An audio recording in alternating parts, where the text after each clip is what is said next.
Kapag-start na ulit tayo for CRIM Research 1 and 2. So let's take a look. Yung sa ethics kasi nakita nyo na yung TOS nun eh. So hindi ko sure kung nakita nyo na din to yung sa research natin na TOS. No? So kung mapapansin nyo, maraming part nung sa notes natin na hindi kasama dun sa TOS. Kaya lang, na hindi naman porque wala siya or hindi siya na-mention dun sa TOS, hindi na siya kasama.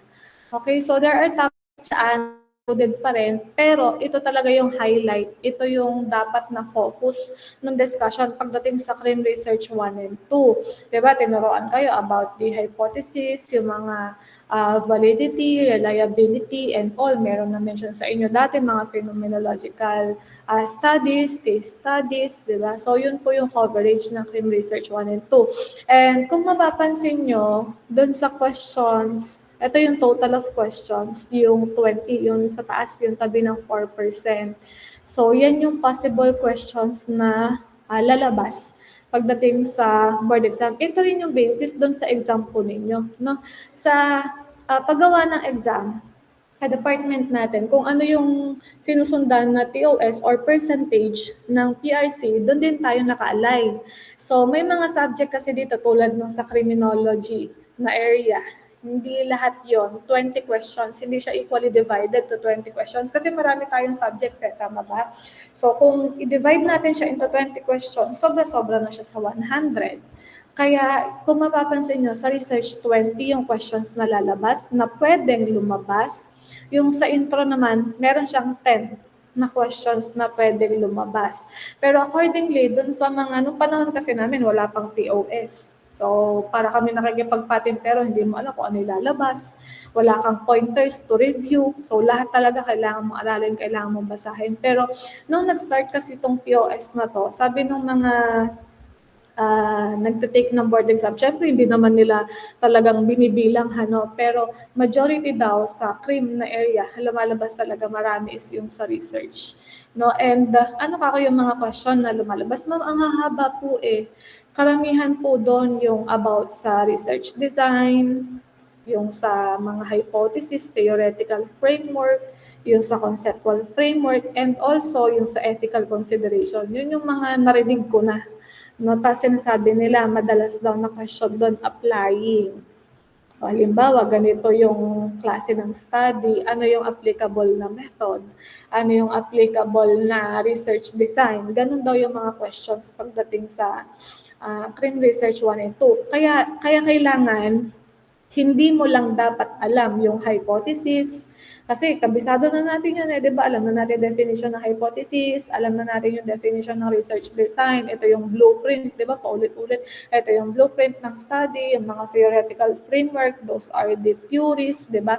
Na nagiging guide doon sa paggawa ng pag-write ng study natin. Pero behind those, kailangan, alam natin, pagdating sa research, ano yung purpose niya? Saan at kailan siya gagamitin.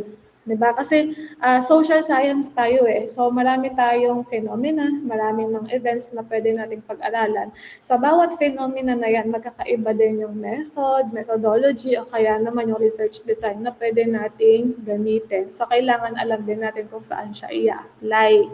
No? So meron mga understanding na question dyan, pero very minimal lang. Karamihan daw talaga yung mga tawag doon, applying, no, based on the scenario. Ganun, ano yung applicable na ganito, research methodology, and also, sabi ko nga, kailangan, aside dun sa alam mo yung definition niya, kailangan naiintindihan din natin siya para kapag tinanong tayo ng mga scenario, alam natin yung isasagot natin.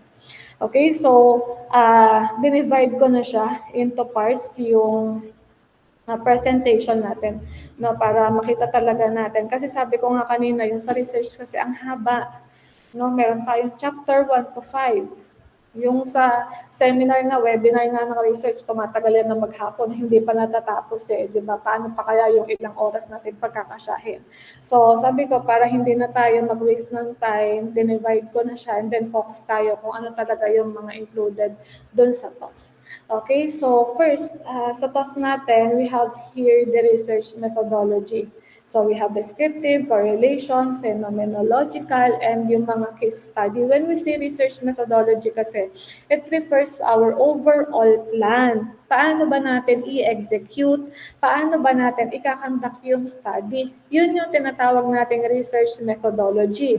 Now, pag sinabi kasing overall strategy, maraming klase yan. It can be qualitative, quantitative, or mixed method.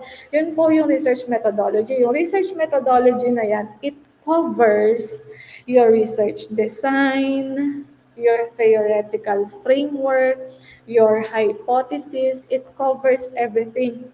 Diba? Kaya nga when we say research methodology, it is a broad, no, it is a broad component of our research which covers or defines the step-by-step procedure, paano natin i-achieve yung objectives ng study mo. Paano mo i-collect, paano mo i-analyze, and paano mo i-interpret yung data. It refers to our research methodology. Basta tatandaan nyo lang, if nabasa nyo doon sa question, yung overall strategy, yung overall plan, yung general plan to conduct the study, to conduct the research, it now refers to your research methodology. Hindi po ako gumawa ng exam nyo, ha? So, hindi ko rin po siya nabasa, hindi ko rin po siya nakita kasi hindi naman pwede. Limited person lang yung mga may access, no, pagdating sa exam. Hindi po lahat kami may access sa exam, hindi po ganun yun. Kaya para maiwasan yung sa leakage, no, hindi po lahat ng teacher may access. So kaya nga nakafocus tayo sa TOS. Though, what can I assure you, kahit hindi ko nabasa yung exam ninyo, is yung mga exam natin dito, nasa TOS po talaga yan. Nasa mga notes ninyo, nasa dinidiscuss. Hindi naman yan ilalabas kung hindi talaga napahapyawan, hindi siya na-discuss, hindi man lang siya na-mention, or even wala man lang siya sa notes. No, yun yung masisigurado ko naman sa inyo. Kaya basahin po ng mabuti at intindihin. Minsan, akala nyo hindi na-discuss yung isang topic. Alam, na-discuss pala, iba lang yung term na ginamit.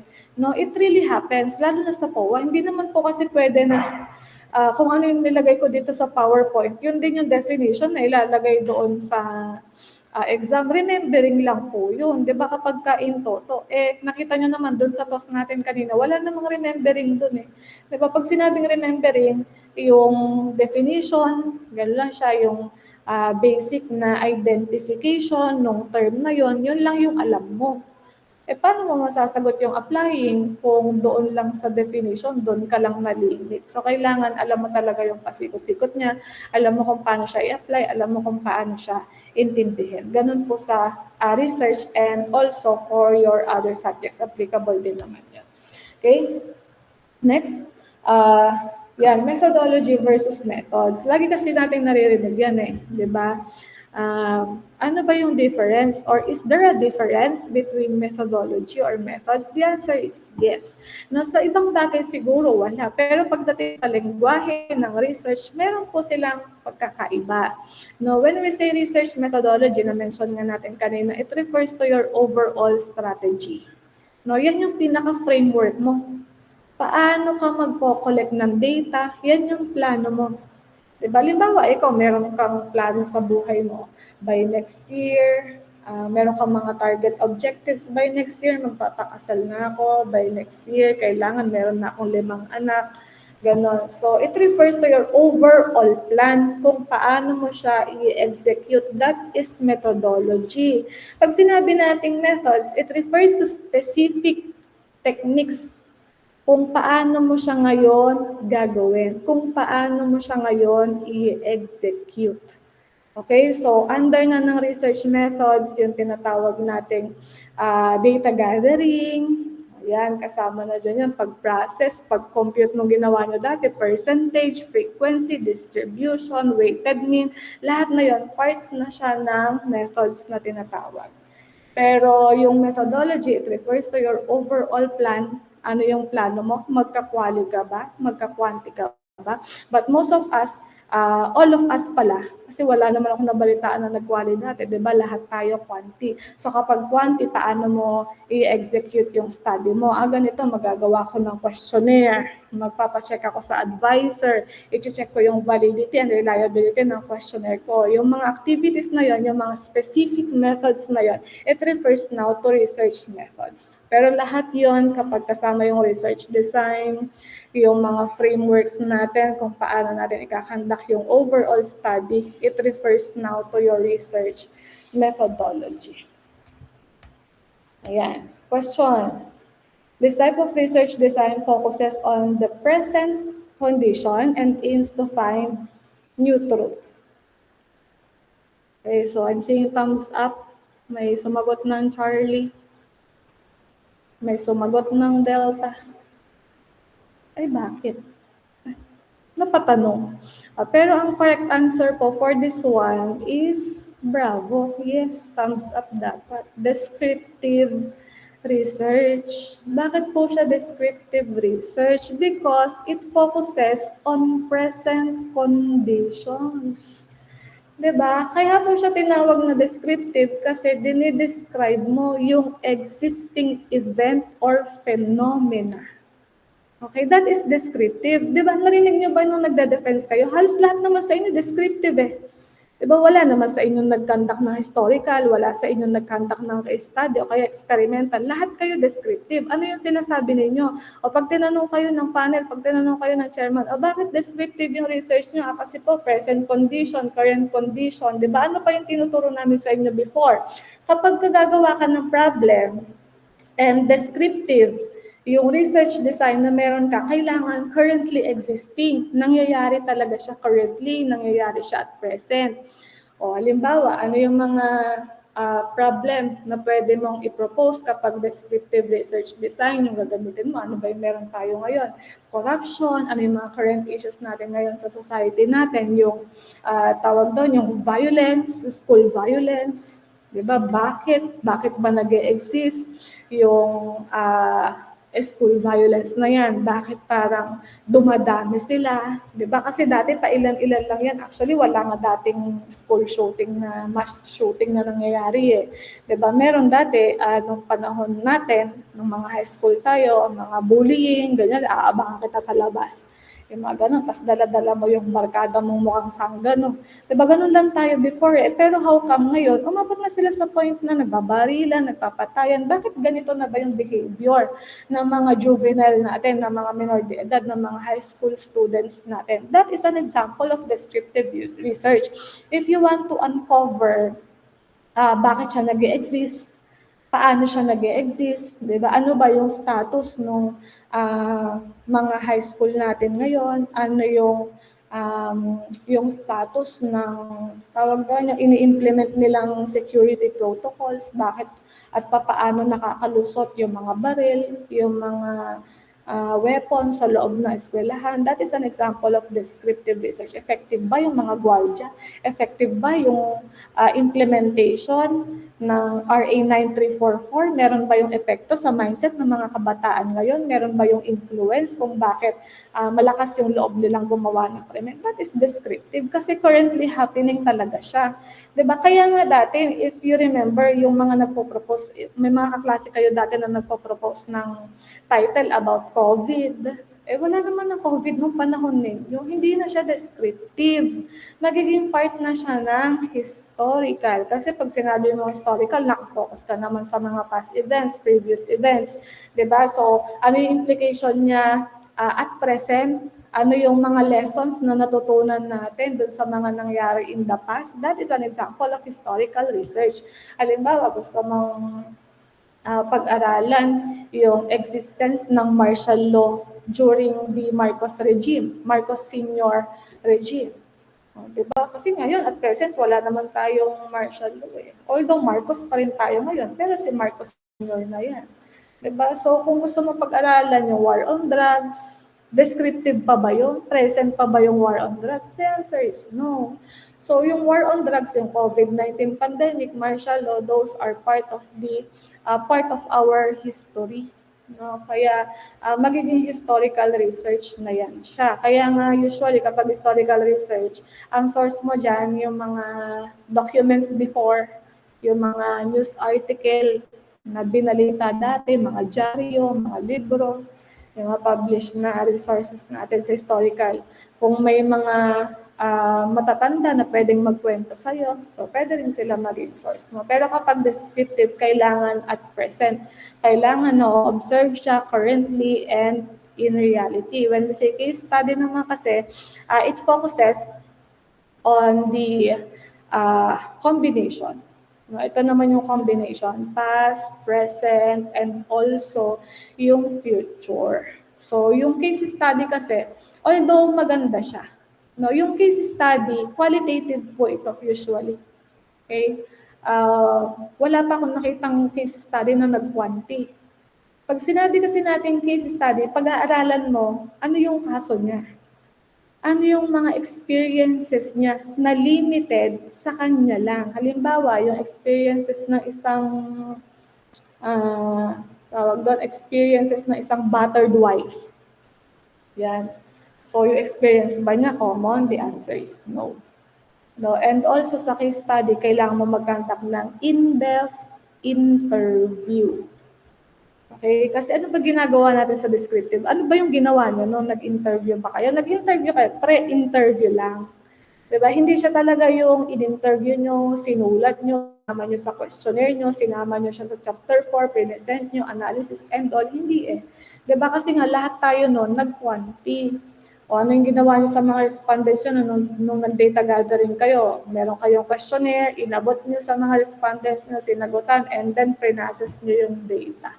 Yun yung sa descriptive. Sa case study kasi, kailangan mo talaga ng interview. Hindi niya kasi masasagot 4, 3, 2, 1, like Likert scale.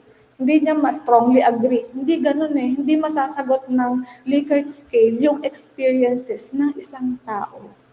Okay, so that's why sa case study, kailangan talaga na mahina ba internet.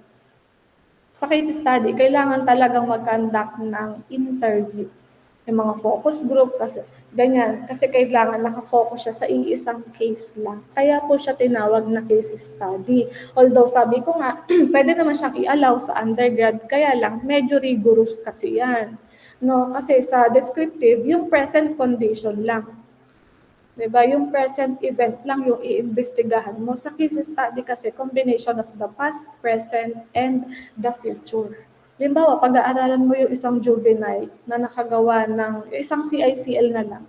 Diba? Yung isang CICL pag-aaralan mo, bakit ba niya na-develop yung ganong criminal behavior? Kakalkalit mo yung past niya, yung history niya, meron ba siyang experiences ng childhood niya, nabully ba siya, na pwedeng naging reason kung paano na-develop yung kanyang criminal behavior, ano yung present niya, ano na yung status niya ngayon, and also his future. Predict mo. O based dun sa kanyang condition ngayon, succeed pa ba siya, makakapag-aral pa ba siya, may chance pa ba na magbago yung bata? That is an example of case study. Okay, in-depth talaga siya, in-depth interview, in-depth investigation. Whereas yung experimental research naman, it focuses on the future. Okay, so titignan mo dyan, ano ba yung possible na effect? Yan, that is experimental research naman. Sa experimental research, hindi talaga siya advisable sa undergrad. Sa experimental kasi, mahaba yung time na kailangan mo kasi literal, magkakandak ka talaga ng experiment. Okay? Sa experimental research, ipipredict mo, ano kaya yung magiging effect? Ano kaya yung magiging implication? Say for example, yung effectiveness ng intervention program. Yan, di ba? Aware kayo sa intervention program na ginagawa ng department. Before ka mag-exam, meron kang session with your teacher, whether online or face-to-face. Special session yun, Q&A, rationalization, para masuportahan ka dun sa upcoming exam mo. Ngayon, sa experimental research, meron kang dalawang grupo dyan eh. Meron kang tinatawag na experimental group, meron kang control group. Sa control group, sila yung walang intervention. Yung experimental group, sila yung may intervention. So, makikita mo dyan, yung mga nag-intervention ba, yung mga nag-undergo ba ng intervention, mas mataas yung score nila.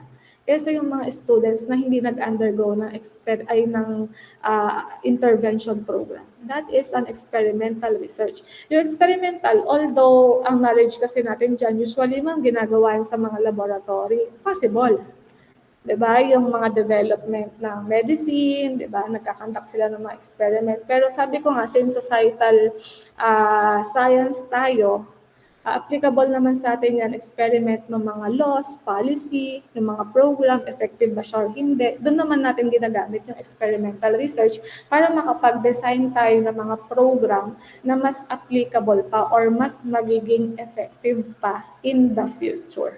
So those are the differences between the four na very common research design na ginagamit natin. No? So again, when we say research design, it refers to our blueprint. No? So it guides the collection, measurement. No? Kailangan alam mo kung hanggang saan ka lang. That's why, before you conduct your study, di ba, ang coverage ng research ng pre-oral ninyo is from chapter 1 to 3. Sa chapter 3, nakadiscuss doon yung research design mo. Kasi kailangan, bago ka mag-conduct ng study, nakaplano ka na. Okay, may plano ka na ano yung coverage ng study mo, hanggang saan ka lang, kailan mo siya ikakandak, kailan mo siya tatapusin. So, it covers now our research design. So, descriptive. Pag sinabing descriptive, focus lang kami sa present. Diba? Wala na kaming pakialam kung ano yung nangyari in the past. Wala din kaming pakialam kung ano yung mangyayari in the future, kung ano yung status na ngayon, kung ano yung current na nangyayari ngayon, yun lang yung iimbestigahan namin. That is descriptive. Okay? Next one, we have the quantitative research methodology. Sabi ko nga, sa research, sa methodology, tatlo yan. We have the quanti, quali, and the mixed method. Bawat methodology, magkakaiba rin sila ng applicable na research design. Okay? Naka-enumerate yan dun sa module ninyo. Ang walang methodology lang dyan or wala siyang research design na nakalagay is yung sa mixed method. Kung mapapansin nyo, dun sa notes ninyo, yung mixed method, naka-define lang siya. Pero yung sa quanti and quali, naka-define siya. At the same time, meron siyang mga research design. Okay? Hindi po kasi lahat ng research design na applicable kay quanti ay applicable kay quali. Okay? Kasi first thing first, sa quanti, magkaiba yung klase ng data mo eh. Diba? Sa quanti, ang data mo, numerical. Ayan o, kaya hin-highlight ko na nga po yung word na numerical data. If you are dealing with numbers, that is quantitative research. Diba? Kaya anong ginawa nyo nung nag-compute kayo? Ano yung kinompute nyo? Weighted mean? Ano pa ba yun? Frequency, distribution. Diba? If you are dealing with numbers, that is quantitative research. But if you are dealing with words, statements, or yung mga phrases, that is qualitative research. That is the main difference between the two. Okay? Pag may kino-compute ka, ibig sabihin, quanti yan. No, pag nag-interview ka at yung pinaprocess mo, yung ina-analyze mo, hindi number, pero yung statement ng participant mo, that is quali. Okay? That's the major difference. Another, sa quanti, yung mga tao na subject ng study natin, anong tawag natin? Tama, respondents. Diba? Sa quanti, ang tawag respondents. Sa quali, ang tawag sa kanila, participants. Okay? Because they participate in the creation of your study. Paano sila nagpa-participate? Kasi sumasagot sila dun sa interview. Okay? Nagpo-provide sila ng information and yung information na yon, sila lang yung naka-experience, sila lang yung nakakaalam. That is quali. No, kaya nga sa undergrad, although kaya nyong gawin, I do believe kaya nyong gawin yung qualitative research, kaya lang it's too exhausting. Ang maganda sa quali, kakaunti yung respondents mo. Di ba sa quanti, kina-question pa nga namin kayo, ano yung ginamit mo? Gumamit ka ba ng Slovene formula? May mga ganun pa tayo, di ba? Para tayo magagaling eh. Slovene, meron kang Calmorin, di ba? Pero sa quali, wala silang ganun.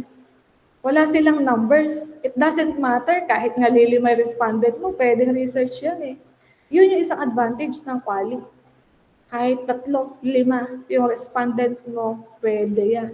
Research yan, study yan. Diba? Bakit ganon? Para sa quality, kailangan ang dami-dami ng respondents. Sa quali kasi, detailed yung information na pwede nilang ibigay. Compared to quantitative methodology. Sa quanti naman, di ba, nag-uusap ba kayo? Di naman kayo nag-uusap eh. Kung mag-uusap lang kayo, kami po yung researcher na ganito, baka ngayon iba sa inyo na nag-research kayo, hindi pa kayo nagpakilala, basta nyo na lang inabot yung papel eh. Yung respondent mo, hindi alam yung gagawin. Anong gagawin ko dito?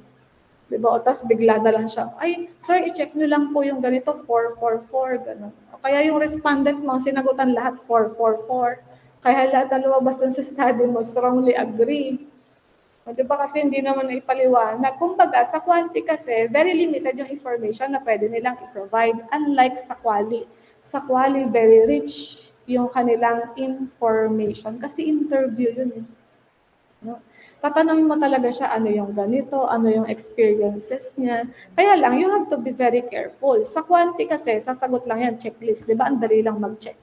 Sa quali kasi, kakausapin mo talaga sila. So, there is a big possibility, lalo na kung victim yan, there is a big possibility na matrigger natin yung kanilang trauma. Diba? Kaya nga, pagdating sa quali, yung ethical considerations niyan, very strict. Diba, meron silang tinatawag na informed consent. Kapag bata yan, hindi mo sila pwedeng interviewin nang wala silang kasamang guardian. No? Kasi pwedeng matrigger anytime yung kanilang trauma and ayaw natin yun. No? Kasi sa research, meron tayong tinatawag na no harm. When we say no harm, kailangan hindi natin maipahamak yung mga respondents or yung participants ng study natin. So that is the major difference between quanti and quali. Pag numbers yan, automatic quanti yan ha. Pagka-quali, yung mga statement, result ng interview, yun po yun. Now, ma'am, ano naman yung mixed method? Pag sinabi nating mixed method, combination siya ng quanti and quali. So, ibig sabihin, meron na siyang checklist, meron pa siyang interview sa baba. O, yun po yung tinatawag nating mixed method. So, later on, papahapyawan ko yung mga tawag doon, yung mga research design under ng mixed method natin. So, focus muna tayo dito sa quanti. So, under ng quanti, marami tayong research design na applicable. Ang pinaka-common ay ano yung ginawa nyo dati, survey. Diba? Descriptive survey. At tapos pag tinanong mo, bakit descriptive survey? Kasi yun po yung nakita namin doon sa pinagkopyahan naming manuscript. Kaya pala descriptive survey kasi magkakaparehas. Di ba? Pati yung research design ng kabilang study, kinopya na. When we say survey, it is the most common and the easiest method to collect data. Kasi ginagawa natin dyan, bigay ka ng questionnaire, sasagot sila doon sa checklist. That is survey. Diba? Kaya lang sabi ko nga, sa survey kasi, very limited yung interaction. Meron pa nga dyan yung iba, diba? Sabihin nila sa inyo, iwanan nyo na lang yung questionnaire nyo. Tapos sasagutan na lang namin, di mo alam kung yung respondent talaga yung sumagot doon, diba? So, napakadali. Kaya siya yung pinaka-frequent, siya yung pinaka-common under the descriptive or the quantitative methodology kasi siya yung pinaka-madaling i-execute talaga. So, gagawa ka ng questionnaire mo. Kapag okay na kay teacher, okay na kay advisor, proceed ka na dun sa respondent, sasagot ka. After nilang sumagot, itatabulate mo siya ngayon and then you process the data. Ganun kadali yung survey. But aside dun sa survey, meron pa tayong iba. No, so we also have experimental and quasi-experimental. So ang focus naman ng experimental and quasi-experimental is the cause and effect relationship. No. So yung na-mention ko kanina na mag-experiment ka, ma-manipulate mo yung variables mo. Sa experimental, importante na meron kang 2 groups of participants, no, or respondents. So yung isa, yun yung a-applyan mo ng intervention, yung isa naman sila yung wala, and then you'll see Kung effective ba yung intervention, yung mga nag-undergo ba ng intervention, mas mataas yung score compared dun sa mga students na hindi naka-receive ng intervention program. So that is an example of experimental.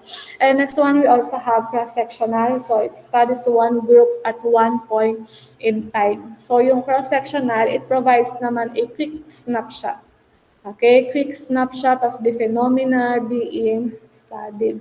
Say for example, gusto mong tingnan yung pamumuhay ng mga Aita. So pupuntahan mo sila doon sa Zambales or sa Tarlac kung saan sila nakatira. So observe mo sila for 1 day, 2 days. Ano ba yung ginagawa nila sa pang-araw-araw, paano sila pumapasok, paano sila namumuhay, paano sila nagtatrabaho. That is cross-sectional. So you study only one group of people at one point in time. Okay? And in contrast naman, we also have longitudinal and time series. So kung yung cross-sectional mabilisan, diba? Parang ang gusto mo lang makita is snapshot, observe mo sila for 1 day, ganun. And then you analyze the data, that is cross-sectional. Sa longitudinal naman kasi, kailangan mo ng mahaba. So you have to have a long period of time para makandak yung ganitong klase ng study. Longitudinal, also known as panel or cohort studies. So say for example, pinag-aaralan mo yung development ng criminal behavior. Ano kaya yung mga reason paano at bakit siya nag-exist? Yung criminal behavior naman kasi ng isang tao, hindi lang siya nagiging effect na isang pangyayari sa buhay natin, 'di ba? Minsan nagpa-pile up yung mga experiences natin throughout the year, kaya nade-develop yung criminal behavior ng isang tao. So that is an example of longitudinal or time series. No, kailangan mo talaga ng mahabang panahon. Sa lahat ng research design, yung longitudinal na yan yung pinaka hindi applicable sa undergrad. Kasi sa undergrad, kailangan yung graduate, di ba? Meron lang kayong 2 semester. So hindi talaga obra na longitudinal pa yung gagamitin mong research design. Ma'am, yung 2 semester ba, long na ba yun? The answer is no. Kailangan mo ng years. It will take years. Minsan nga hindi pa enough yung 5 years. O kailangan mo pa ng 10 years para matapos mo yung research. That is longitudinal and time series. And next one, we also have meta-analysis. When we say meta-analysis naman, para kang nagsisynthesize. Yun, nagsisynthesize ka ng conclusions from various studies. Halimbawa, yung study ni ganito, related siya doon sa study, 5 study. Halos lahat, pare-pareha sila ng title, pare-pareha sila ng topic. No? So pagbabanggain mo ngayon yung mga conclusion nila, that is now known as meta-analysis. So you pull together yung mga results from various studies, and then you compare, you synthesize, you identify ano yung mga possible na gaps pa. That is meta-analysis. So sa meta-analysis, wala kang ibang gagawin dyan kundi maghanap ng mga related studies. Kaya ano yung mga studies, ano yung mga conclusion nila. Dito sa study na to, strongly agree siya. Dito naman sa kabila, hindi siya strongly agree or hindi siya effective, di ba? Now, bakit hindi siya effective? Yun naman yung kailangan mong i-fill in, di ba? Hindi naman porke meta-analysis. Pag sasama-samahin mo lang, kinapi-paste mo lang yung study ng ibang tao, tapos tawagin mo na siyang research, hindi po pwede doon. Parang ginawa mo lang siyang RRL. No? So ang gagawin ng researcher diyan, magre-research siya ng various studies related to each other, and then ipo-pull out nga yung mga ideas na magkakakonekta, and then i-fill na yung possible na gaps. That is meta-analysis. And next one, we have qualitative research methodology. So tulad na na-mention natin kanina, we collect ideas through textual data. So, ibig sabihin, walang kinalaman yung numbers dito. It is based purely on interviews. Interviews or possible observation. So, hindi ka man nag-interview, pero in-observe mo sila. Diba? Tinignan mo kung paano sila gumagalaw, paano sila kumikilos. That is observation, na part pa rin siya ng quali. Pero pwede pa rin siyang maging methodology or research design natin. So we have here 4, pero pag sa postgrad kasi, aside dito sa 4 na to, marami pang klase ng quali. Pero since ito yung nasa notes natin, dito tayo magpo-focus. So first we have participant observation. So tulad ng sinabi ko kanina, yung quali hindi lang siya limited sa interviews. Okay, hindi lang siya limited sa pag-uusap, ganyan. Meron kasi mga participants, sometimes makaka-experience ka niyan, no? Yung participants mo, hindi naman niya kayang mag-respond through speaking. Halimbawa, meron siyang tawag doon, speech disorder, hindi siya makapagsalita. Pipilitin mo ba siya na interviewin? O the answer is no, that is unethical. So ang gagawin mo dyan, i-observe mo siya. Paano yung behavior niya, paano siya mag-act, that is participant observation. So habang nag-observe ka, dino-document mo ngayon yung behavior niya, yung mga ginagawa niya, participant observation yun. And then next we have intensive interviewing. Ito naman yung kung kanina sa quanti, ang pinaka-common doon is survey. Sa quali naman, ito yung pinaka-common, yung interview talaga. No, yung one-on-one interview, tanong mo yung mga, hindi lang kasi yung information dyan eh. Minsan yung nag-overshare, pati yung emotions niya, pati yung feelings niya, perceptions niya doon sa experience niya na yun. Minsan nasasabi na din niya. And that is the purpose of quali. Yun talaga yung strength ni quali. No, marami kasing bagay na magagather mo lang. Maraming information na pwede mo lang magather through interview. So sabi ko nga, kapag binigyan mo yan ng questionnaire, hindi naman yung makakapagsalita eh. Diba? Hindi naman yung makakapagsabi sa'yo na ito yung naramdaman ko, ito yung na-experience ko during that time na binubugbog ako ng asawa ko. Diba? Hindi naman niya yun masasabi sa'yo. Gamit yung checklist lang. So there are studies talaga na kailangan equally, kailangan talagang mag-conduct ng intensive interview. And next we have focus group. When we say focus group, yung sa intensive interviewing kasi one-on-one yan. Pwedeng one-on-one, tapos yung mga question mo open-ended.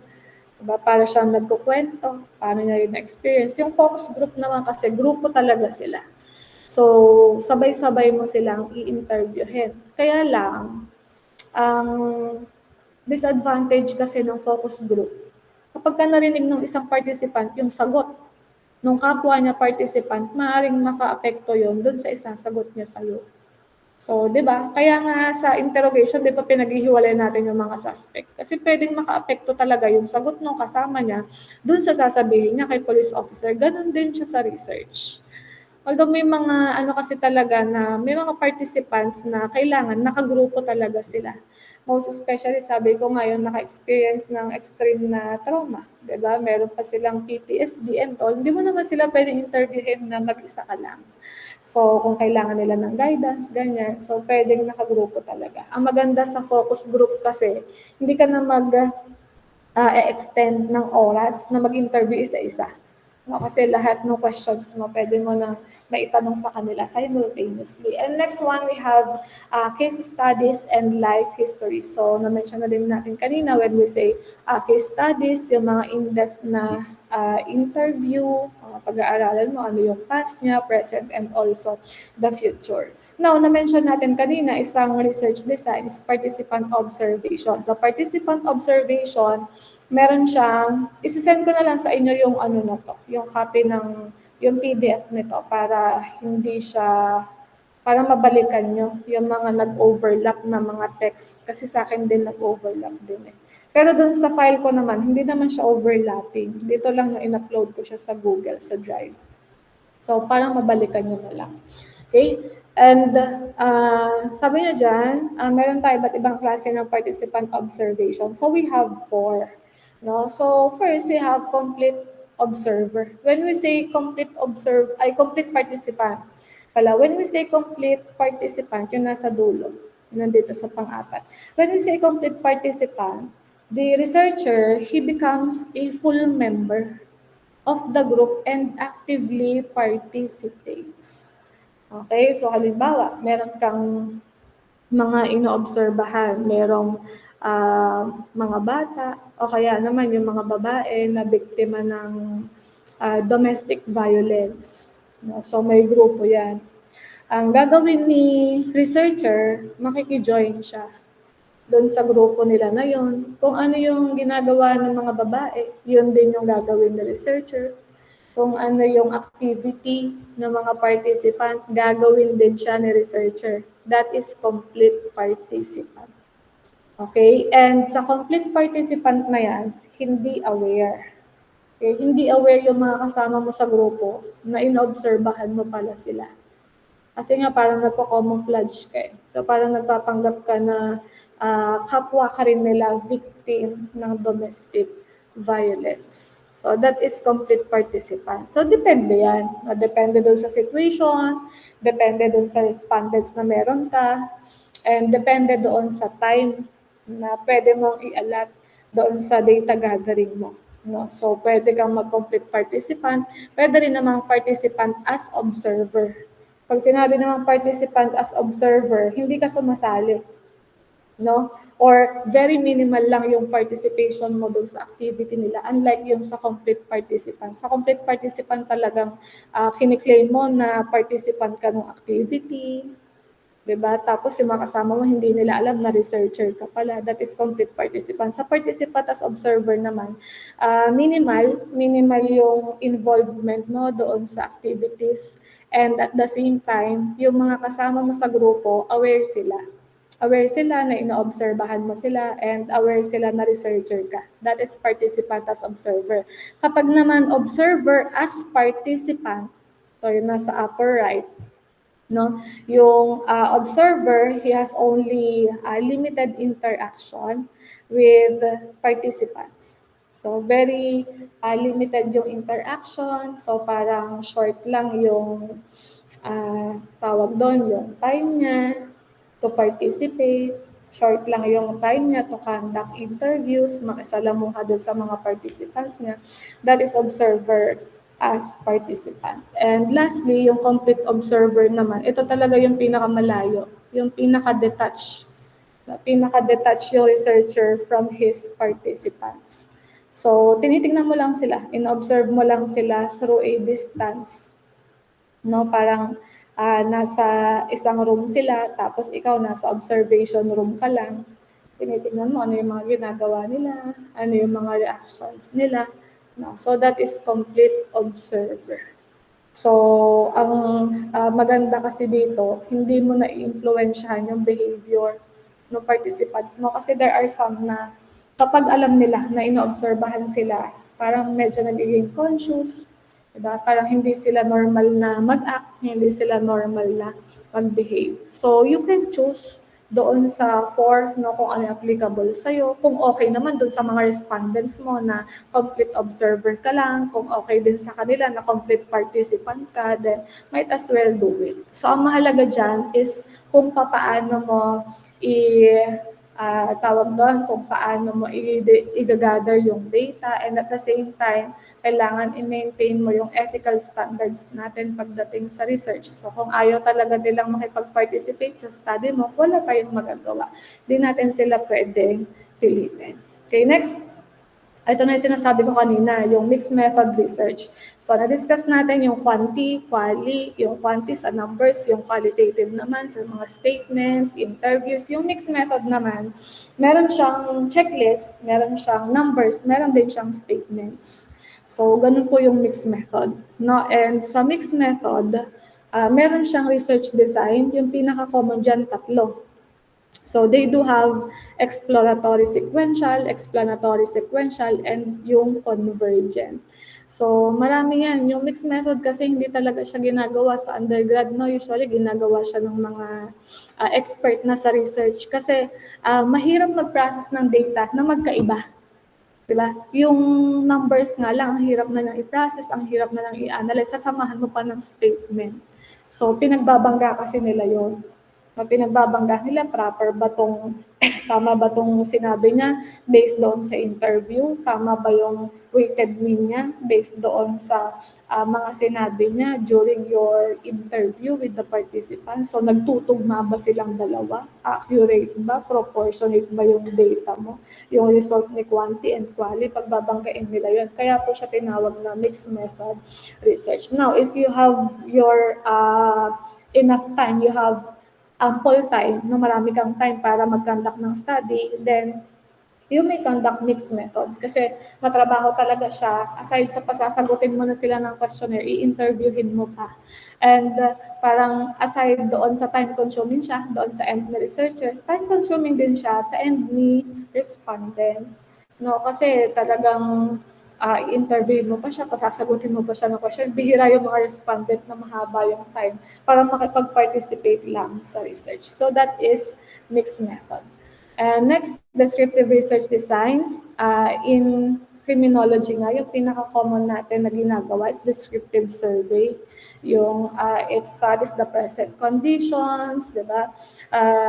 Sabi niya dyan, it establishes a baseline understanding of a phenomena. So, kaya siya tinawag descriptive because we merely describe. Okay, ano yung ano yung current conditions natin, ano yung mga nangyayari. That is descriptive. Diba kaya nga karaniwan doon sa mga pinopropose yung title dati, level of effectiveness, assess mo lang, effective ba siya or hindi. Actually, dapat nga yung level of effectiveness, hindi siya survey, dapat normative siya. Pero since hindi nga tayo nakapag-explore before ng iba pang research design, di ba? Kasi yung mga sinaunang research naman na nakita nyo sa manuscript, descriptive survey lang din. Kaya yung mga sumunod, descriptive survey na lang din. Pero aside sa descriptive survey, marami pa tayong ibang klase ng descriptive. So i-check ninyo, ay baka parang identify ninyo later on, baka yung study ninyo dapat pala normative yun, dapat pala analysis siya. Diba? Check natin isa-isa. When we say normative survey, sabi niya dyan, it compares local test results against a state or national norm. So sa normative kasi, we are trying to determine here whether a group, they really meet a particular standard or norm. Kaya nga sabi ko kanina, yung level of effectiveness, yung mga assessments sa level of compliance, sumusunod ba sila sa batas, sumusunod ba sila, satisfied ba sila doon sa implementation ng batas natin, yung mga batas ba natin na meron tayo dito, na i-implement ba talaga sila, ano yung level of implementation, level ng pagsunod ng mga tao, or level of compliance. That is normative survey. Kumbaga sa normative survey kasi, meron kang ina-assess na particular na policy, o kaya batas, or yung program. So tinitingnan mo yung kung paano nila siya i-implement. Diba? Paano sumusunod yung mga tao or sumusunod ba yung mga tao? That's normative survey. So yung mga nag-title dyan na level of compliance, ganyan, implementation, effectiveness, dapat doon normative, hindi lang siya descriptive survey. Yung descriptive survey, applicable yan sa mga problems encountered, ganito. Oh. Kasi dinedescribe na ano yung mga problema. Challenges encountered by the criminology students, descriptive survey yun kasi dinedescribe niya ano daw yung mga challenges na kinakaharap ng isang criminology student. Descriptive survey siya. Pero when we are going to assess yung level of compliance na sumusunod ba yung mga tao sa mga policy na meron tayo, that is already normative survey. And next one, we also have descriptive status which covers, sabi na dyan, many traits or characteristics of a particular group to build a comprehensive profile. So halimbawa, yung mga CICL natin, sila yung focus mo. Diba? Ano yung mga similarities sa kanila, ano yung mga common characteristics na meron sila, that is descriptive status. So in that way, ma-identify natin ano ba yung possible na naging reason kung bakit nakapag-develop sila ng criminal behavior. Natitignan natin yung mga similarities and also the differences. So, ang key mo lang dyan sa descriptive status, kailangan meron kang particular na group. And yung mga tao dun sa grupo na pag-aaralan mo, kailangan meron silang similarities. Halimbawa, pare-pare silang CICL, kaya naman pare-pare silang victims ng sexual harassment, ganyan. That is descriptive status. And next one, we have descriptive analysis. So when we say descriptive analysis naman, it separates an object into its parts. So halimbawa, pinag-aaralan mo yung PNP, but not PNP as a whole. Di ba, pinag-aaralan mo yung iba't ibang unit niya, ano ba yung function ng cybercrime unit, ano yung function ng homicide unit, ng warrant section, paano ba sila nakakaapekto doon sa job description ng bawat isa.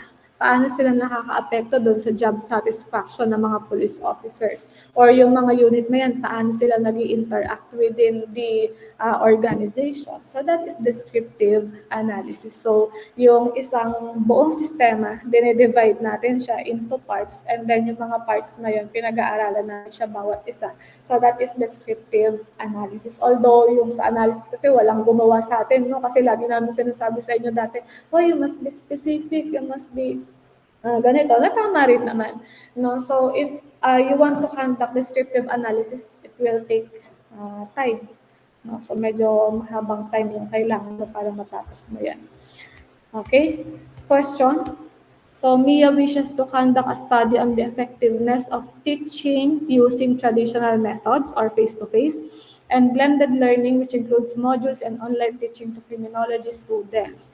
This type of research design is known as, ito yung sinasabi ko sa inyo kanina, baka hindi nyo na-visualize, paano siya magiging applying na question. Kasi 'di ba sa research ay sa ethics, madalas talaga i-applying doon kasi mga scenario eh. 'Di ba scenario based talaga yung mga type of questions. Pero sa research, paano siya magiging scenario based? Ganito siya. Halimbawa, may scenario, ito yung gusto niyang pag-aralan. Ano yung applicable na research design? O, ganun po, maraming question na ganun sa board exam. No? And sabi ko nga, kailangan hindi lang yung definition yung alam nyo, kailangan alam nyo din kung paano siya at saan siya ginagamit. Okay? So the answer for this one is descriptive survey. Dalawa na nga yung variables. Diba? Ano yung variables na dyan? Yung traditional saka yung blended. Diba? Meron kang dalawang variables dyan eh. So gusto niyang tignan alin ba yung mas effective? Mas effective ba yung yung traditional method?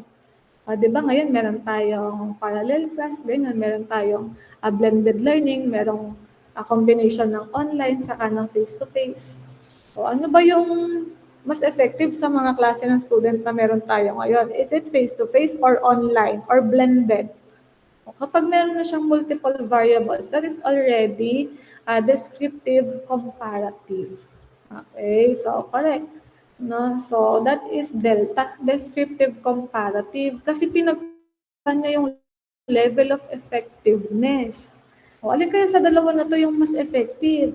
Is it traditional, face-to-face, o kaya yung blended? Sa blended, may face-to-face ka na, may online ka pa. O alin sa dalawa na yan yung mas effective? That is descriptive comparative because you have here two variables and then you compare them. Ano yung similarities, ano yung differences, what is the level of effectiveness, ano yung implication niya dun sa learning ng mga students. That is descriptive comparative. Okay? Ayan, we have descriptive classification. Kaya lang yun, sa descriptive classification natin, hindi naman natin yan ma-apply. Siguro ma-apply natin siya sa forensic science, sa mga fingerprint, ganun. Kasi it utilizes usually yung mga natural sciences natin, descriptive comparative, no? So we compare and conclude whether one outperforms the other. Ano ba yung mas better?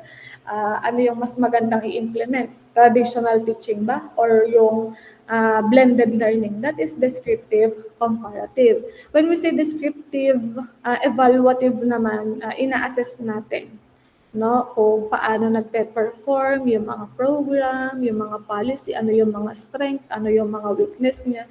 That is descriptive evaluative. When we say longitudinal, na-mention na din natin yan kanina. Now, let us proceed with correlational research. When we say correlational research, ito lang tatandaan nyo dyan. Sa descriptive, na-mention natin kanina, present. Diba? Yung mga present conditions. Sa correlational, ang kailangan mong tignan dyan, pag correlational research yung ikakandak mo, you have to identify the relationship. Kaya siya tinawag na correlational. Okay?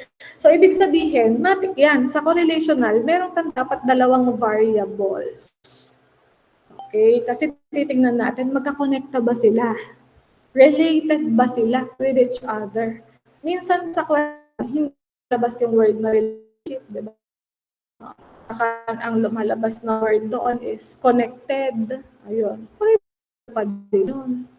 Diba? Kasi sinabi natin connected sila each other, related sabihin, meron silang relationship. Diba? Parang kung connected sila, related sila with each other, meron silang relationship. So you really have to identify. Is there a relationship between your two variables? And ano yung degree ng relationship na yun? Is it positive or negative? That is correlational research. So walang nag-camp nito ng mga nakakaraan sa inyo kasi nga yung isang variable nga lang, hirap na ninyo. Yung challenges, ganyan, problems, yun yung pinaka-common. Yung iisa nga lang na variable, ang hirap nang tapusin eh. Diba? Yung dalawa pa ba? Although maganda siya kasi this is something new. So makikita mo talaga sa mga social sciences the area if yung dalawang variable mo is related ba talaga. So halimbawa, ganito. You want to examine the relationship between social media usage and academic performance. So gusto mong tignan, meron bang kinalaman yung paggamit ng social media doon sa academic performance ng isang criminology student? That is an example of correlational research. Basta sabi ko nga automatic, pag may dalawang variable ka, tinitignan mo kung related sila, kung connected sila with each other, that is automatically correlational. Hindi ka magko-correlation ng isa lang variable mo. Halimbawa, ang variable mo lang is problems encountered by criminology students. Hindi correlational yun. Anong i-correlate mo doon? Diba? So, kailangan dalawa. Another example, you want to identify the relationship between poverty and crime. Pasok ba siya sa correlational? The answer is yes, kasi dalawa yung variable na gusto mong i-assess. No? You have the poverty and you also have the crime. So kapag ba mas mataas yung poverty rate, tumataas din ba yung crime rate? That is correlational. Now, meron siyang tatlong klase dyan. Diba? Yung direction of the relationship. So we have positive correlation, negative correlation, and zero correlation. So pag sinabi natin positive correlation, yung dalawang variable mo, they move in the same direction. So ibig sabihin, parehas silang tumataas. Parehas silang bumababa. That is positive correlation. Halimbawa, yung na-mention natin kanina na poverty and crime rate. So, you found out after the conduct of your study, nakita mo doon na pag tumataas pala ang poverty rate, tumataas din ang crime rate. That is positive correlation. Kasi parehas sila ng direction na pinupuntahan. Ano yung direction na pinupuntahan nila? Pataas. That is positive correlation. Okay? Pag sinabi naman natin negative correlation, baliktad. Opposite sila. Habang tumataas yung isa, bumababa naman yung isa. Okay? Again yung sa positive correlation, parehas sila ng direction na pinupuntahan. Pataas sila eh. Kasi pag tumataas yung crime rate, ay pag tumataas yung poverty, tumataas din yung crime rate. Parehas silang pataas. Positive correlation yon. Pag negative correlation, yung isa pataas, yung isa naman pababa. Halimbawa, yung na-mention ko din kanina, yung social media usage and the academic performance. Kapag tumataas yung oras na ginugugol ng estudyante sa pagbabrowse sa TikTok, pagbabrowse sa Facebook, bumababa yung kanyang academic performance. Bakit? Diba kasi mas ginugugol niya yung time niya sa pag-Facebook kesa mag-review. That is negative correlation. Okay, tumataas yung oras niya sa social media. In contrast, bumababa naman yung kanyang academic performance. That is negative correlation. Okay, basta tatandaan nyo lang sa positive, parehas silang bumababa, parehas silang tumataas. Sabay sila.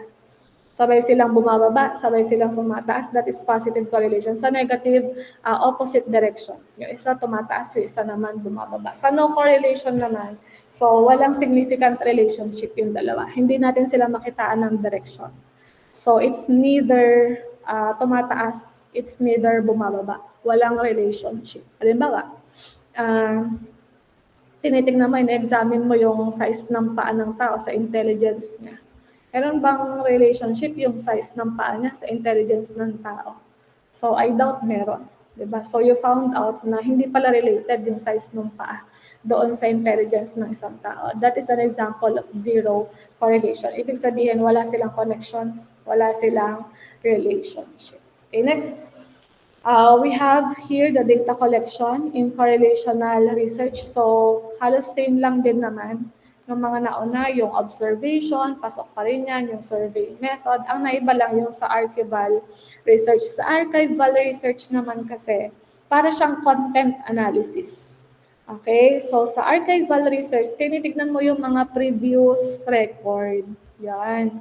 So, tinitignan mo yung mga previous record, nagsasurvey ka about historical events, yung mga trends dati. No? So, by examining yung mga old records, old document, yung mga old report, mga news, that is archival research. So, tignan mo, ngayon ba, tumataas na ba yung crime rate natin dahil tumataas yung poverty? Ganon din ba nung mga unang panahon? That is archival research. Ang maganda sa archival research kasi, it saves your time kasi hindi mo na kailangan pumunta doon sa mga respondents mo, mag-interview kasi ang titignan mo lang yung mga documents, yung mga report mo nakaraan. And next one, we also have phenomenological studies. Phenomenological study is a type of qualitative study. Okay, so when we say phenomenological, it seeks to understand yung mga lived experiences ng mga tao with regard to a particular phenomenon. Okay, so pag nakita mo sa title, yung lived experiences, that is automatically phenomenological. Okay, hindi applicable ang lived experiences sa case study. Yung sa phenomenological kasi, ang inaano mo dyan is intense experience. Okay? Halimbawa, yung mga veterans. Okay? Yung mga veterans, yung na-experience nila before, nung sila ay sumasabak sa gera. Yung pagsabak ba sa gera, is that a intense experience? So the answer is yes. Okay, kaya phenomenological po ang gamit. Although, ang somewhat similar siya dun sa case study kasi it covers or it unveils the experiences.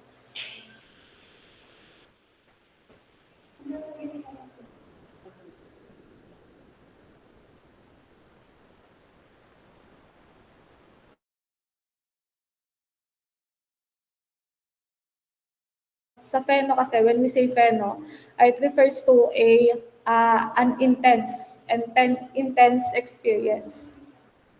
Okay, so that is the difference between pheno and the case study. So pagdating naman sa uri ng mga phenomenological studies, halos pare-pares din naman. We have the descriptive, you describe their experiences. Sa interpretative naman, you explain, no? Explore natin yung mga experiences nila, paano yung naka-apekto, that is interpretative. Yung sa narrative naman, nakafocus yan sa mga life story. Yan, yung mga life story, yung mga personal story nila. Yung hermeneutic kasi, ito yung pinakamalalim na uri ng phenomenological research. When we say hermeneutic kasi, paano siya naka-apekto doon sa broader context, paano siya naka-apekto doon sa pamumuhay ng isang tao, paano siya naka-apekto doon sa overall quality of life ng participant mo, that is hermeneutic. So halimbawa, after nung experience niyang gera, hindi na siya nakakatulog ng maayos. O dahil hindi na siya nakakatulog ng maayos, naapektuhan na yung pakikisalamuha niya sa ibang tao kasi lagi na siya nagagalit. That is hermeneutic. Sa descriptive kasi, dinedescribe mo lang experiences nila. Interpretative, parang you give meaning, in-explore mo lang ano-ano yung mga experiences nila. So bakit siya ganun, ano yung naging implications. Sa hermeneutic kasi, mas malalim na siya. Tinitignan mo na yung naging effects, yung long-term impact ng mga experiences na yun doon sa tao and also for the society.